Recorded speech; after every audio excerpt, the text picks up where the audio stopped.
अस्सलाम वालेकुम। आज हम design and analysis of algorithm का ये स्टार्ट कर रहे हैं सब्जेक्ट। तो सबसे पहले हम लोग इसकी बेसिक से स्टार्ट करेंगे। एल्गोरिदम्स हमारे पास क्या है, एल्गोरिदम्स की डेफिनेशन देखेंगे, इसकी हिस्ट्री देखेंगे, इसकी प्रॉपर्टीज़ देखेंगे। तो इसकी अगर हम लोग डेफिनेशन देखें तो दो तरह से हमारे पास इसकी डेफिनेशन आती है, स्टैंडर्ड में भी और फॉर्मल में भी। ठीक है, स्टैंडर्ड और फॉर्मल आपके सामने दोनों डेफिनेशन ये लिखी हुई हैं। तो स्टैंडर्ड में जो कहते हैं हमारे पास वो ये है कि algorithms are the set of commands that must be followed for a computer to perform calculation और अदर प्रॉब्लम सॉल्विंग ऑपरेशंस। यानी कंप्यूटर ने इन कमांड्स को फॉलो करना ही करना होता है जब भी उन्होंने कंप्यूटर ने कोई कैलकुलेशन परफॉर्म करनी होती है या फिर प्रॉब्लम सॉल्व करने के लिए कोई ना कोई ऑपरेशन परफॉर्म करना होता है, तो वो ये जो कमांड्स हैं वो फॉलो करेगा ही करेगा।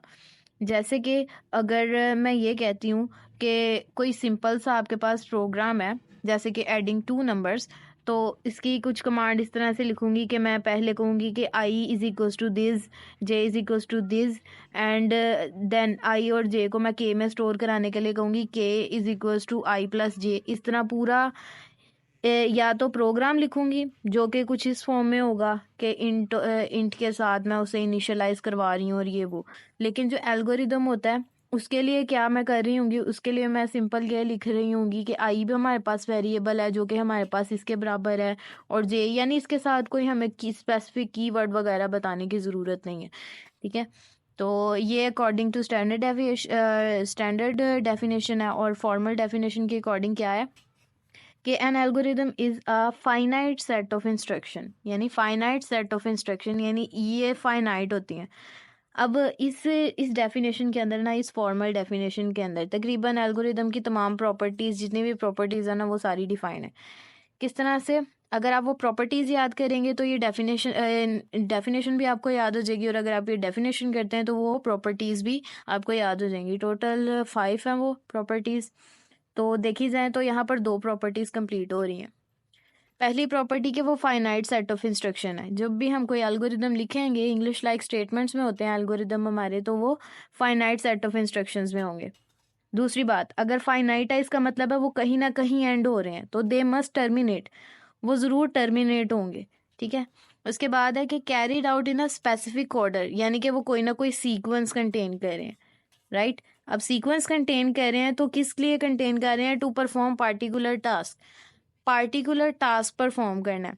पार्टिकुलर टास्क सिर्फ उस वक्त परफॉर्म हो सकता है कि जब आपकी जो स्टेटमेंट है वो क्लियर हो, करेक्ट हो, और उसमें कोई ना कोई एरर जो है ना वो ना हो। तो यहाँ पर भी दो हमारे जो प्रॉपर्टीज है ना वो हो जाती हैं कंप्लीट।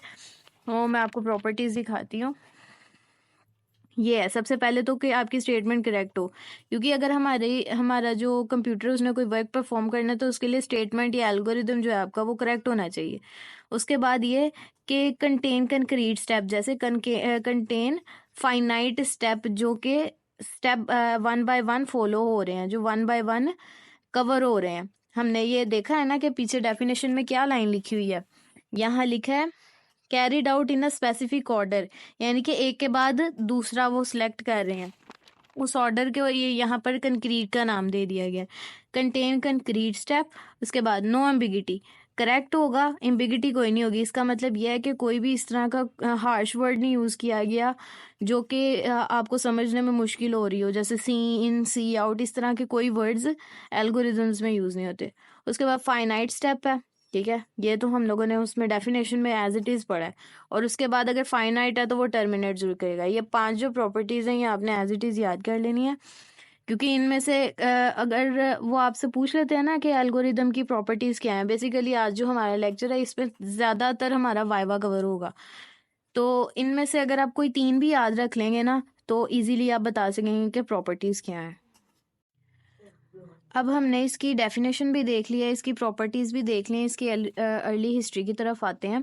तो ये एल्गोरिदम्स जो थे ये बनने स्टार्ट हुए थे मैथमेटिक्स से। ठीक है, जो सिंपल मैथ था ना हमारा स्टार्ट में, उसमें ये एल्गोरिदम्स यूज़ होते थे, क्योंकि पहले फार्मूलाज वगैरह तो होते नहीं थे, तो उन फार्मूलाज को सेट ऑफ स्टेटमेंट्स की शक्ल में लिखा जाता था ताकि समझाया जा सके कि किस वक्त कौन सा ऑपरेशन परफॉर्म हो रहा है। तो जो एक सिंपल एल्गोरिदम होता था ना, वो कई तरह के प्रॉब्लम्स को सॉल्व कर सकता था, ठीक है। सेवरल टाइप्स ऑफ क्वेश्चंस भी उसके ज़रिए सॉल्व हो जाते थे, क्योंकि जैसे अगर मैं एडिशन का कहती हूँ तो मैं वैल्यू कोई भी ले लूँ, मैं उनको ऐड कर सकती हूँ, ठीक है। तो 2 पॉइंट्स कवर। उसके बाद आती है हिस्ट्री ऑफ अल ख्वारिज़मी। अल ख्वारिज़मी का जो रियल नेम था वो मोहम्मद इब्ने मूसा था, ठीक है। ये उनको उनकी जगह जहाँ वो पैदा हुए थे उसकी वजह से नाम दिया गया था। ख्वारिज़म उनका एक शहर था, वहाँ पर ये पैदा हुए थे और इसलिए इनका नाम अल ख्वारिज़मी था। इनका रियल नेम मोहम्मद इब्ने मूसा है। ये छोटी सी इसकी ना मैं कुछ आपको हिस्ट्री बताऊंगी, इसलिए ताकि आपको अगर वो क्वेश्चन पूछ लेते हैं ना कि किसने आपको वो किसने एल्गोरिदम्स बनाए थे, तो आप सिर्फ उसका नाम ना लो बल्कि उसकी थोड़ी सी डिटेल बता दें। 3 से 4 लाइंस मैं आपको बताऊंगी, जिनमें से मैं भी आपको 2 याद हूँ। वो 3-4 बताऊंगी तो 2-3 याद रहेंगी आपको, ठीक है। तो अल ख्वारिज़मी को मोहम्मद इब्ने मूसा, जो कि उनका रियल नेम था, एक और नाम से जाना जाता था। ये ख्वारिज़म से बगदाद ट्रेवल करते थे, ठीक है।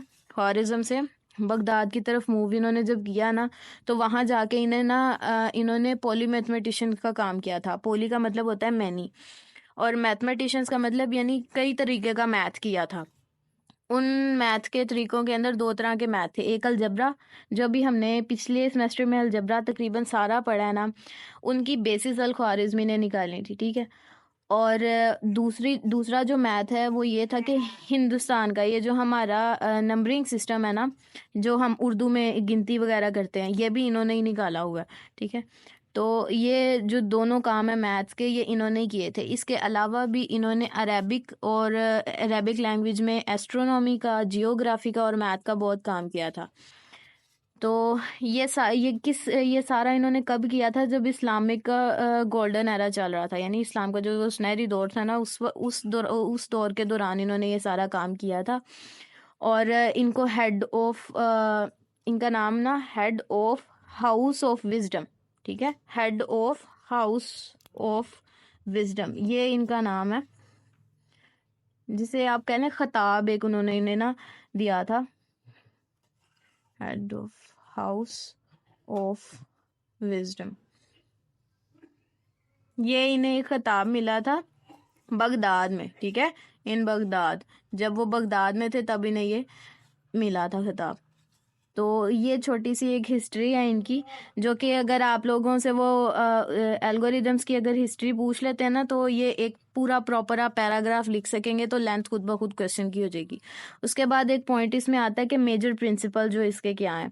अर्ली हिस्ट्री में ही जब हमारे पास पहले तो प्रॉब्लम्स छोटी होती थी, लेकिन जैसे जैसे प्रॉब्लम्स बड़ी होती गई तो हम ये चीज़ सोचने पर मजबूर हो गए कि ये बड़ी प्रॉब्लम्स है, इन्हें कैसे सॉल्व करें। तो जैसे हम अपने बड़े काम को डिवाइड कर लेते हैं कि थोड़ा पहले ये हिस्सा कर लेते हैं फिर ये हिस्सा कर लेंगे, इसी तरह हमने फिर क्या किया, जो हमारी स्टेटमेंट्स थी ना प्रॉब्लम्स की, उनको डिवाइड करना शुरू कर दिया। तो इसने डिवाइड एंड कंकर अप्रोच को यूज़ किया और छोटे छोटे हिस्सों में डिवाइड करके रीअरेंज करके तो उन क्वेश्चंस को सॉल्व करना शुरू किया। तो ये इंग्लिश लाइक लैंग्वेज थी, नॉट अ कंप्यूटर लैंग्वेज जो हमें समझ नहीं आती, लेकिन ये फिर भी कंप्यूटर को क्या बता देती थी कि इसने क्या काम करना है। तो इन सिंपल वर्ड, जो एल्गोरिदम है ना, वो सिर्फ इंस्ट्रक्ट करता है कि वर्क करना है, ठीक है। एल्गोरिदम सिर्फ इंस्ट्रक्ट करता है कि उसने वर्क करना है, और जो हम प्रोग्राम लिखते हैं ना, वो रियल इम्प्लीमेंटेशन होती है। एल्गोरिदम रन नहीं होगा, प्रोग्राम रन होगा, ठीक है।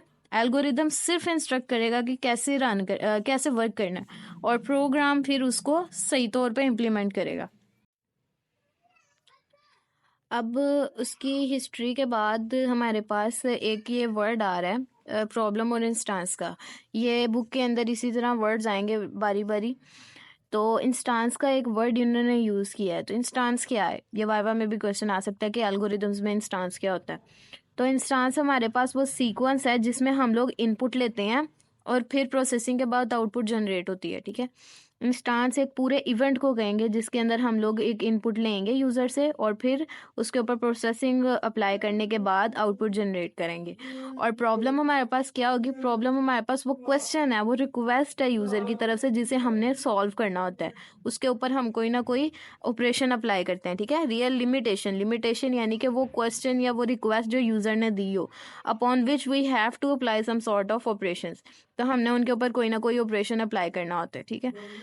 इसके अलावा एल्गोरिदम्स की कुछ और वर्किंग भी है या यूजेस आप कह लें कि algorithm sort the data within a program, एक प्रोग्राम के अंदर उस डाटा को सॉर्ट भी करता है और ये उस डाटा को भी क्या कहते हैं, उस डाटा पर भी अप्लाई हो सकता है जो ऑलरेडी सॉर्टेड हो। ठीक है, कहने का ये मतलब कि आपके पास अगर एक डाटा है लाइक दिस 3156, तो जब मैंने इसको सॉर्ट करना है ना, मैं कहती हूँ कि इसके ऊपर कोई बबल सॉर्ट वगैरह अप्लाई करो, तो पहला मेरा काम ये होगा कि पहले मैं इसे सॉर्ट करूँ और उसके बाद फिर बबल सॉर्ट का ऑपरेशन इसके ऊपर अप्लाई करूँ। ठीक है, तो ये इसके ऊपर 2 दफ़ा वर्किंग करेगा। लेकिन अगर मैं ये देखूँ 1 2 3 5 6, ठीक है, तो इसके ऊपर उसे अलग से कोई सॉर्टिंग करने की जरूरत नहीं पड़ेगी, वो डायरेक्ट बबल सॉर्ट भी अप्लाई करेगा। ठीक है, तो यानी ये दोनों तरह के डाटा पर वर्क कर सकता है, चाहे डाटा अनसॉर्टेड फॉर्म में हो चाहे सॉर्टेड फॉर्म में हो, ये दोनों तरीकों पर वर्क करेगा लेकिन डिफरेंटली वर्क करता है। ठीक है, तो ये प्रॉब्लम और इंस्टांस के अंदर डिफरेंस भी आपसे पूछ सकते हैं और आई होप इसकी आपको समझ आई होगी।